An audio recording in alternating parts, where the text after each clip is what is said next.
Kapatid, ang payo ko po sa inyo, pag magluto po kayo kapatid, pag tapos na po kayo magluto, patayin po yung gasol kapatid, yung pinakatangki. Para sigurado pag may leak, sigurado wala po siyang gas na sumisingaw.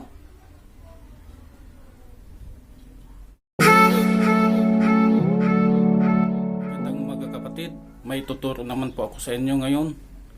Kasi ito pong gas po kapatid, kagabi amoy gas po kapatid. Kaya ngayong umaga amoy gas, kaya i-check ko po kapatid. Ngayon kapatid, chinik ko na po ito kapatid, pero ituturo ko rin po sa inyo kung paano. May leak po siya, kaya ituturo ko po sa inyo kung anong dapat gawin. Kasi delikado din po ito kapatid. Kung hindi po maagapan, masunog po yung bahay natin. Subaybayan nyo ako kapatid, paano mag-ayos po ng leak ng gas po kapatid. Mag-start na po tayo kapatid.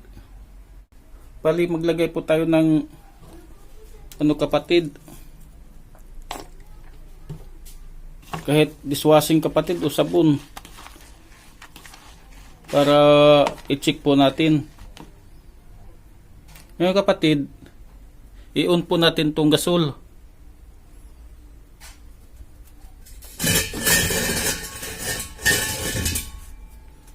I-on po natin to kapatid para malaman po natin yung kung nasaan ang leak. Ilabas ko pa kapatid. Ito po kapatid, buksan po natin para i-check po natin yung leak.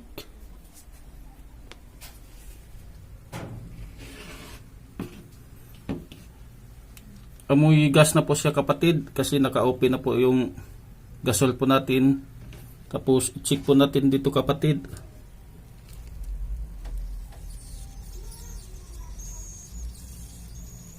Kasi karamihan kapatid dito po sa mga dugtong-dugtong po yan.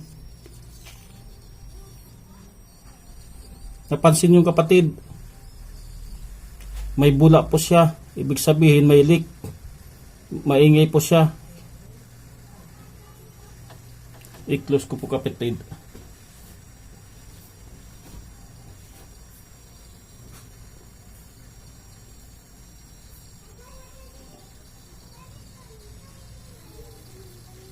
Yan po kapatid. May leak po yung dito po yung dugtong. Ito po kapatid oh. Oh. May bula po siya.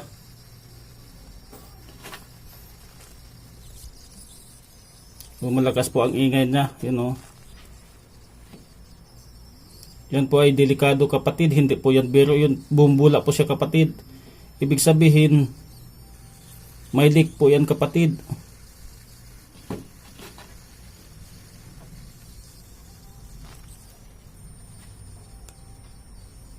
Malakas po ang singaw. Ngayon, ayusin na po natin kapatid. I-lock po natin.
I-on po natin kapatid yung gasol para malaman po natin kung may leak pa ba.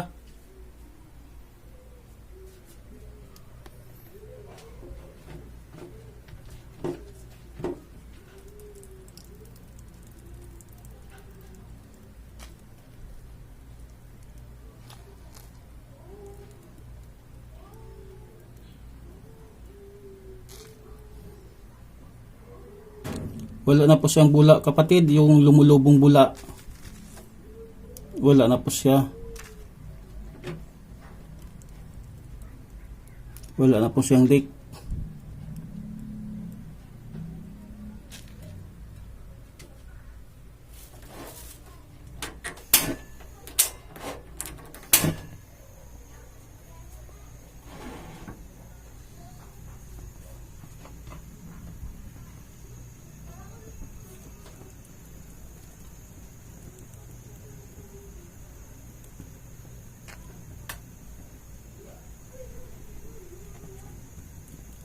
Okay na po siya kapatid, wala na ring amoy ng gas. Wala na rin po siyang lumulubong bula. Di katulad kanina.